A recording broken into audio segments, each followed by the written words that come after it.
Hey, Ken here, website designer for coaches. And let me share with you a tip for handling lists, like bullet lists or numbered lists, so that it's much easier to read and look at. Okay, so let me just chuck my face in the corner here so that you can see me. And in front of me is an article.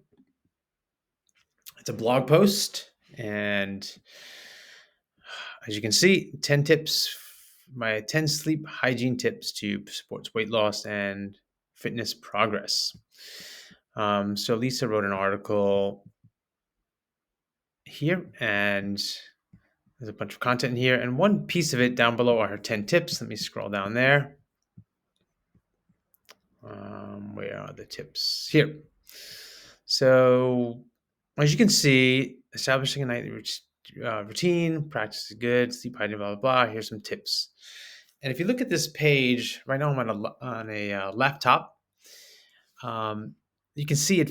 You can see that because there's no spacing here, and just the way it's laid out, it you can see the 10 items, which is good, but the bolding and the non-bolding, it can feel like a sea of text here, and it can be uh, unappealing to start looking at it because it's just all jammed up together. So it'd be hard to go from piece to piece. It'd be hard to go from item to item. The bolding is helpful, but it's still a little bit similar to the main text. It's almost hard to see where the bolding starts and stops.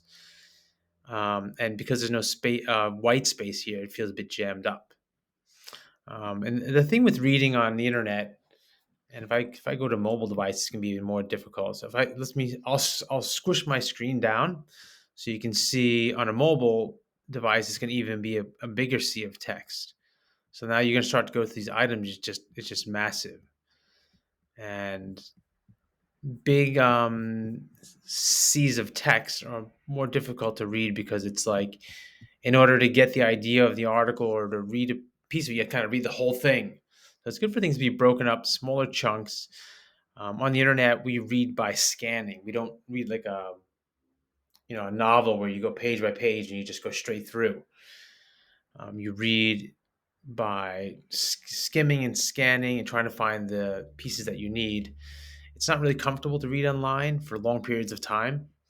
So chunking down things into smaller bits is good. So I'm going to show you an example of this section. I'm going to edit it, and then you're going to see what it looks like after I've spaced it up a bit.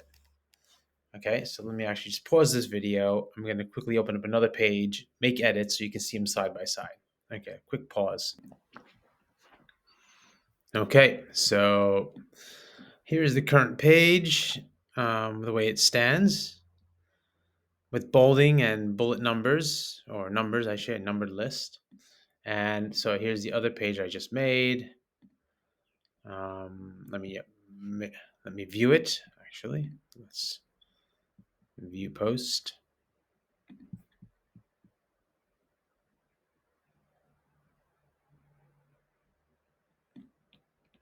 Okay, so let me scroll down to the new section and then show you how it looks here. Oh, it's all the way down here.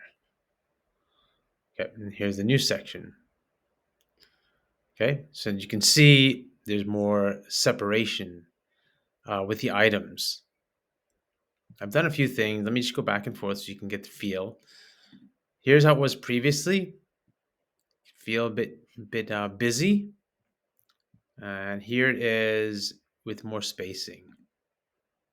Ah, you can see now. Okay, great. I can take in item one, item two. I can see where it begins and ends. I can see the size of these things. There's 10 of them. Okay, great. 10 chunks I will get. Boom. There you go. 1 to 10. Um, so if you look closely, you'll notice that here's the before. It's a numbered list, which is handy to write. It's handy because when you write one item and you hit enter, it automatically gives you number two. What I did was not use it. It's also indented, so that's kind of handy. What I did was I did not use a numbered list, and instead I just put the number one in front of this item, and then I just a paragraph, and then I put 2 in front of this item. So the numbers aren't automatically put in for me as I type in each item, but I can just number them myself. But this creates that spacing, and if you don't do it that way, the default font style layout settings will put each paragraph or each item on the next line, so 1, 2. So you don't see where one begins and one ends very easily. Now, this may be subtle, but you can see this is a sea of text with a lot of things. It's hard to see where the bold begins and ends.